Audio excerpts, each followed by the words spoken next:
Welcome back to the another session of the lesson प्राथमिक क्रियाएं। Okay, तो हमने पिछले लेसन में किया था डेयरी फार्मिंग वगैरह के बारे में। अभी हम करेंगे, हमारा टॉपिक है भूमध्य सागरीय कृषि, उद्यान कृषि, सहकारी कृषि और सामूहिक कृषि, और इसके बाद लास्ट टॉपिक हमारा रहेगा खनन। ठीक है, ये भी हमारी क्या है, प्राथमिक क्रियाओं में आ जाता है। सबसे पहले अगर हम भूमध्य सागरीय कृषि की बात करें, देखो भूमध्य सागर के आसपास का जो एरिया है वहां पे इस टाइप की कृषि की जाती है, जिसके कारण हम इसे क्या कहते हैं, भूमध्य सागरीय कृषि कहते हैं। ठीक है, ये कृषि क्या है, साउथ यूरोप है, दक्षिण यूरोप है और जो नॉर्थ अफ्रीका है, मतलब जो भूमध्य सागर है उसके ऊपर यहाँ पे तो रह जाता है यूरोप, और यहाँ पे कौन सा कॉन्टिनेंट है, अफ्रीका। ठीक है, तो यहाँ पे नॉर्थ अफ्रीका और साउथ यूरोप, मतलब इस एरिया में जो कृषि की जाती है हम उसे क्या कहेंगे, भूमध्य सागरीय कृषि कहेंगे। मतलब भूमध्य सागर के आसपास के क्षेत्रों में की जाने वाली कृषि। अभी ये जो कृषि है ये अति विशिष्ट प्रकार की कृषि होती है, अति विशिष्ट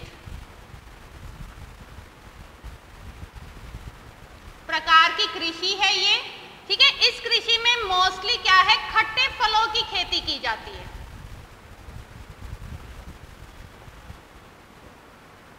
खट्टे फलों की कृषि की जाती है, और खट्टे फलों में मतलब इसमें क्या है, अंगूर की कृषि सबसे ज्यादा की जाती है। किसकी की जाती है, अंगूर की।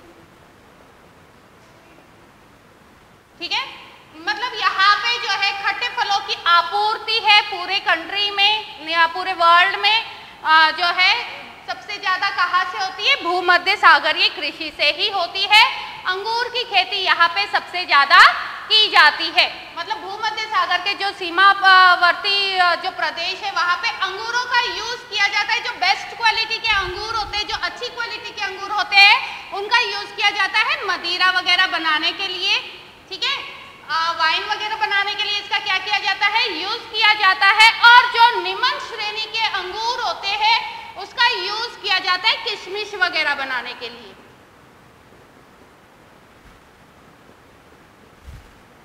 किशमिश जो है वो चीजें बनाने के लिए, या मुनक्का है, ठीक है,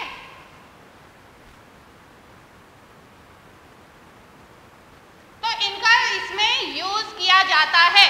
अभी जो मतलब जो हमारा अमेरिका है या फिर हमारा जो भी यूरोपियन कंट्रीज है, तो शीत ऋतु में वहां पे मतलब उन लोगों की नीड्स को सेटिस्फाई करने के लिए भूमध्य सागरीय जो क्षेत्र है वो वहां पे क्या प्रोवाइड करता है, उनको फल और ये जो है फलों की डिमांड उनकी पूरी करता है। अभी देखो ये इस टाइप की कृषि में जैसे कि अंजीर है, जैतून है, इस टाइप की कृषि भी इसमें की जाती है। इस टाइप के फलों का भी यहाँ पे क्या किया जाता है, उत्पादन किया जाता है। अंजीर है, जैतून जो है वो तेल बनाने, मतलब जैतून का जो तेल होता है वो बहुत अच्छा होता है। तो ये यहाँ पे इन चीजों की क्या की जाती है, कृषि की जाती है। और अमेरिका और यूरोपियन कंट्रीज की जो डिमांड्स होती है शीत ऋतु में, जो नीड्स होती है उसको सेटिस्फाई किया जाता है, किससे, भूमध्य सागरीय कृषि से। नेक्स्ट अगर आप इसमें हमारी आ जाती है उद्यान कृषि। उद्यान जिसे हम हॉर्टिकल्चर कहते हैं, ठीक है ना, हॉर्टिकल्चर मतलब इसमें उद्यान कृषि में सब्जी और मतलब फूलों की खेती की जाती है। सब्जी, फल और फूलों क्या की जाती है, इसमें कृषि की जाती है, जिसके कारण हम इसे क्या कहते हैं, हॉर्टिकल्चर कहते हैं। अभी अगर हम हॉर्टिकल्चर की बात करते हैं तो अगर इसकी विशेषता देखें तो ये अधिक मुद्रा वाली कृषि होती है। अधिक मुद्रा वाली कृषि मतलब इसमें जो है, इस कृषि में ज्यादा से ज्यादा क्या है, पैसा कमाया जाता है, बहुत ज्यादा प्रॉफिट लिया जाता है। मतलब इसमें अधिक मुद्रा वाली फसल जो है उसका उत्पादन किया जाता है। इस टाइप की कृषि में खेतों का आकार छोटा होता है।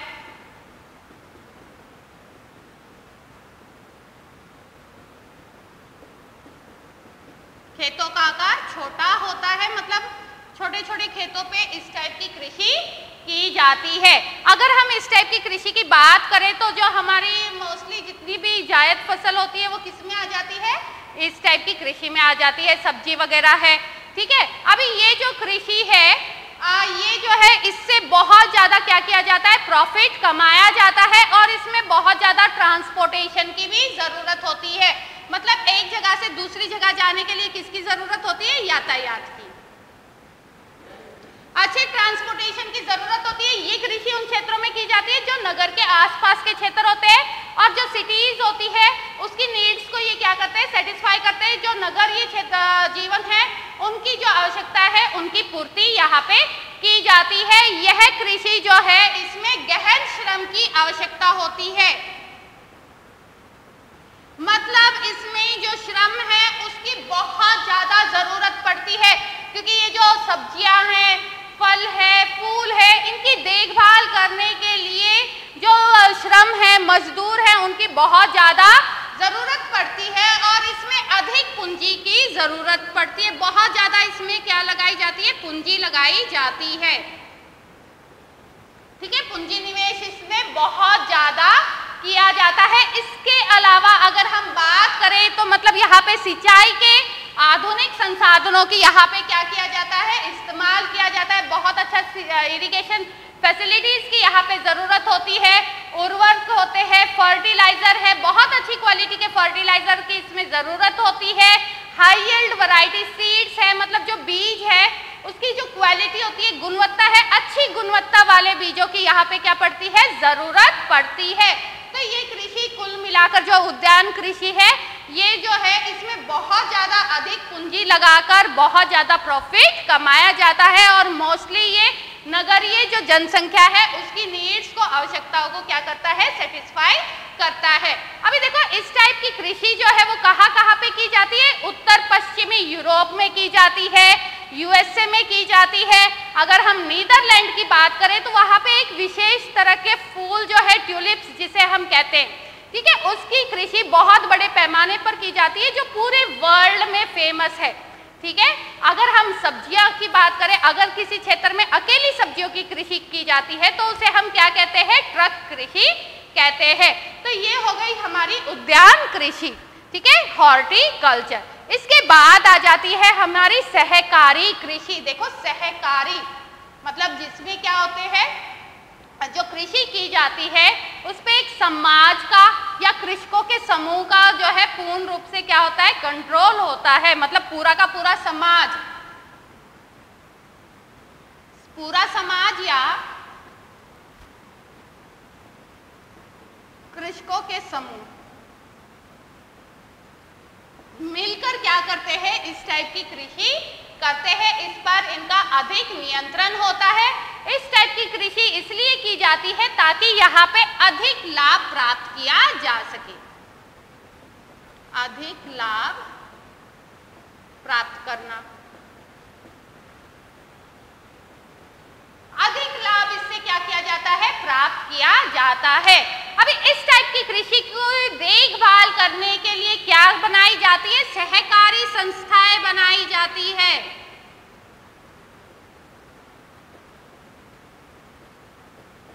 ठीक है ना, सहकारी संस्थाएं बनाई जाती है ताकि ये सहकारी संस्था क्या कर सके, कृषकों की मदद कर सके, उन्हें उस टाइप की खेती करने के लिए जितने भी उन्हें संसाधनों की जरूरत है उसे प्रोवाइड कर सके और कृषकों की हेल्प कर सके ताकि वो इस टाइप की कृषि करके अधिक से अधिक लाभ और अधिक से अधिक उत्पादन कर सके। मतलब ये इसका पूरा कंट्रोल कैसा होता है, सहकारी होता है। तो ये हो गई हमारी सहकारी कृषि।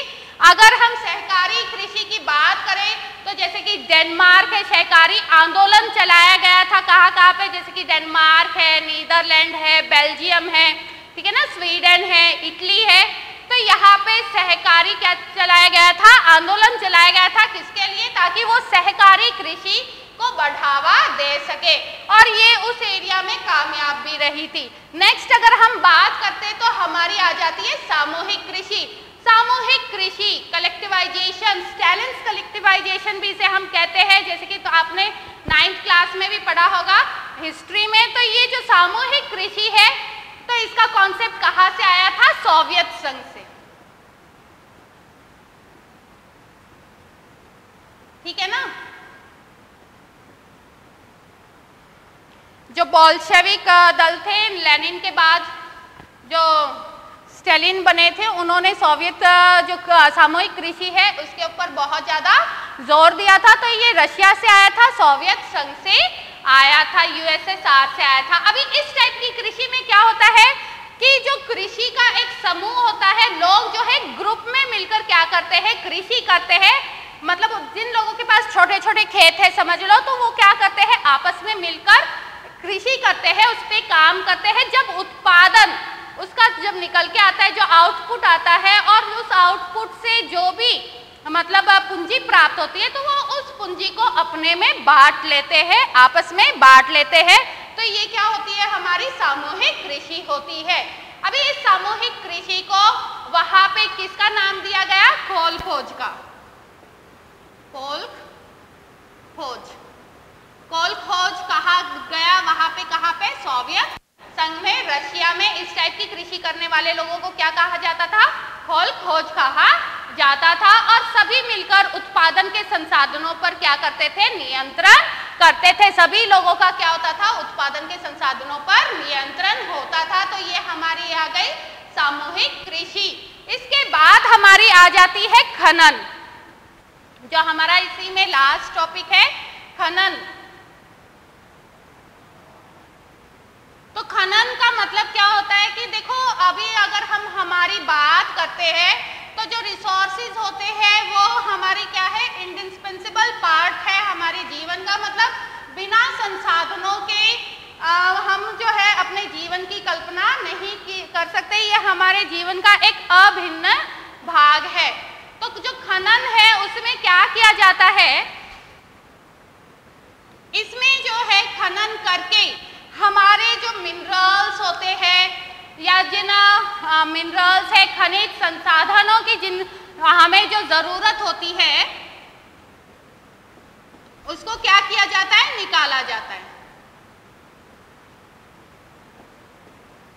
मतलब हमारे जीवन में खनिज संसाधनों की जो पूर्ति है उसे किसकी सहायता से पूरा किया जाता है? नीड्स को खनन की सहायता से पूरा किया जाता है। खनन भी एक प्राथमिक क्रिया है। क्योंकि ये प्राथमिक क्रिया क्यों है? क्योंकि इसमें हम कौन से रिसोर्स का यूज कर रहे हैं? हमारे लैंड रिसोर्स का यूज कर रहे हैं। मतलब चट्टानों में से जो खनिज पदार्थों को क्या किया जाता है? निकाला जाता है, खनन करके निकाला जाता है, ताकि वो हमारी दैनिक आवश्यकताओं की पूर्ति कर सके। ठीक है। खनन जो है, जो खनिज संसाधन है उसको निकालने के दो तरीके होते हैं। एक तो होता है धरातलीय, ठीक है। एक कौन सा हो गया? धरातलीय हो गया। और धरातल का मतलब क्या होता है? ऊपरी, ऊपर, ठीक है। और दूसरा क्या हो गया? भूमिगत, भूमि के अंदर।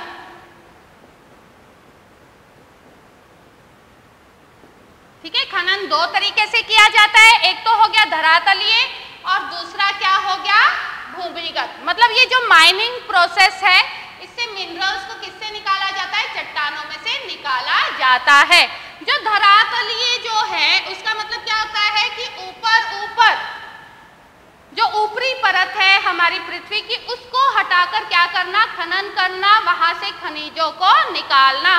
तो हम इसे क्या कहेंगे? धरातलीय कहेंगे। अभी धरातलीय जो खनन होता है वो क्या होता है? विवरित खनन होता है। इसे हम क्या कह सकते हैं? विवरित खनन भी कह सकते हैं। ठीक है। ये एक विवरित खनन होता है। ठीक है। इसमें मतलब, और ये खनन क्या होता है? जो धरातलीय खनन होता है वो बहुत ज्यादा सस्ता होता है, क्योंकि इसमें ऊपर की जो लेयर होती है हमारे लिथोस्फीयर की, उसको हटाकर किया जाता है।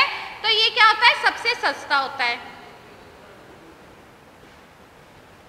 मतलब यहाँ पे बहुत ज्यादा पूंजी की आवश्यकता नहीं पड़ती। ये सस्ता होता है दूसरे खनन से, और ये सुरक्षात्मक भी होता है।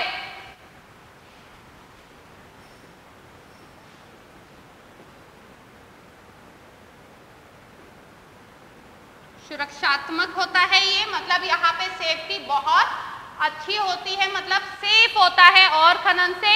और यहाँ पे जो है जो उपकरण है वो भी बहुत अच्छी जो है यूज किए जाते हैं, बहुत ज्यादा उपकरणों की जरूरत नहीं पड़ती। अगर हम भूमिगत खनन की बात करते हैं, भूमिगत नीचे से हम रेड होल माइनिंग भी कहते हैं वैसे, तो इसमें क्या करते हैं कि भूमि के अंदर एक होल बनाकर, खड्डा बनाकर बहुत ही ज्यादा गहराई में जाकर क्या किया जाता है, खनिज संसाधनों को निकाला जाता है, खनन किया जाता है। ठीक है, तो जो भूमिगत खनन होता है इसको हम जो है कूप खनन भी कहते हैं। कूप का मतलब क्या होता है, कुआं, ठीक है ना। तो कुएं की तरह इसमें क्या किया जाता है, खनन किया जाता है। इसे रेड होल माइनिंग भी कहते हैं। अभी देखो ये जो पूरी खनन प्रोसेस है ये क्या है, नेशनलाइज्ड कर दी गई है इंडियन गवर्नमेंट ने, बट कुछ क्षेत्र ऐसे हैं जहाँ पे जो रेड होल माइनिंग है वो लोग क्या करते हैं, खुद करते हैं उस एरिया में खनिजों को निकालने के लिए। अभी इस टाइप के खनन में जमीन में बहुत गहराई तक जाकर क्या किया जाता है, खनिजों को निकाला जाता है। अभी ये खनन जो होता है बहुत ही महंगा होता है, क्लियर, बहुत ज्यादा महंगा होता है और इसमें बहुत ज्यादा जोखिम भी होता है, मतलब ये हजार्डियस होता है, इसमें बहुत ज्यादा खतरा होता है, मतलब इसमें किसी भी टाइम पे एक्सीडेंट होने की संभावना हो सकती है, लैंडस्लाइड हो गई, ठीक है ना, या फिर और कुछ। यहाँ पे नीचे जब खनन किया जाता है तो वहाँ पे ऑक्सीजन की कमी होना, बहुत अधिक तापमान होना, तो इस टाइप पे मतलब सांस लेने में प्रॉब्लम आना, तो ये खनन जो है बहुत ही ज्यादा क्या होता है, जोखिम पूर्ण होता है। तो ये हो गए हमारे खनन दो तरह के। अभी जो इन खनन को प्रभावित करने वाले कौन कौन से कारक है हम वो करेंगे। मोस्टली इसे दो कारक ही प्रभावित करते हैं, जो हमारी खनन प्रक्रिया है इसको दो कारक प्रभावित करते हैं।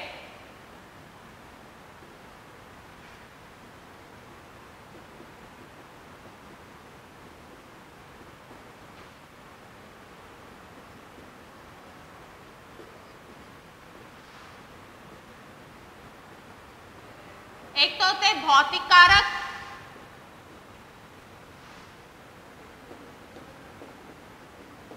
और दूसरे होते हैं आर्थिक कारक। ठीक है, खनन को प्रभावित करने वाले दो कारक होते हैं, भौतिक कारक और दूसरा है आर्थिक कारक। भौतिक कारक में सबसे पहले क्या देखा जाता है, जो हमारे संसाधन होते हैं, खनिज होते हैं, उनके निक्षेप देखे जाते हैं।